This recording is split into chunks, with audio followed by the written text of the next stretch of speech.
தோனி லீடர்ஷிப்ல 2011ல India world cup win பண்ணிச்சு. வின் பண்ண உடனே இங்கிலாந்துக்கு போனாங்க. ஆனா டோட்டலா ஒயிட் வாஷ், அவுட் ஆஃப் ஒரு நம்ம 0. அதே மாதிரி தான் ஒன் டேலையும் லிட்டரலா ஒயிட் வாஷ். உலகமே என்ன பேச ஆரம்பிச்சதுன்னா தோனி கேப்டன்சிக்கு ஃபிட் இல்ல, எக்ஸ்பீரியன்ஸ் பத்தாது, வெளிநாட்டுல எல்லாம் போனா வின் பண்ண முடியாது அப்படின்லாம் பேச ஆரம்பிச்சாங்க. அப்ப தோனியோட செல்ஃப் பிலீஃப் என்னன்னு பாத்தீங்கன்னா, நான் என்ன பத்தி என்ன நினைக்கிறேங்கிறதா முக்கியம், அடுத்தவன் என்ன பத்தி என்ன சொல்றாங்கிறது முக்கியம் இல்லைங்கிறத 2013ல திருப்பி இந்தியா சாம்பியன்ஸ் டிராஃபிக்காக இங்கிலாந்து போனாங்க, வின் பண்ணாங்க.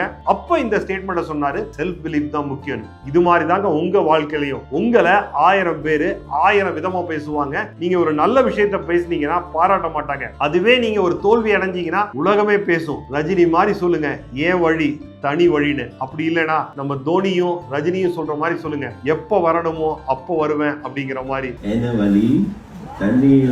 So, self-belief is an important actually. உங்களை பத்தி நீங்க என்ன நினைக்கிறீங்கிறதா முக்கியம். அடுத்தவங்க உங்களை பத்தி சொல்றது உங்களை அஃபெக்ட் பண்ணாம பாத்துக்கங்க.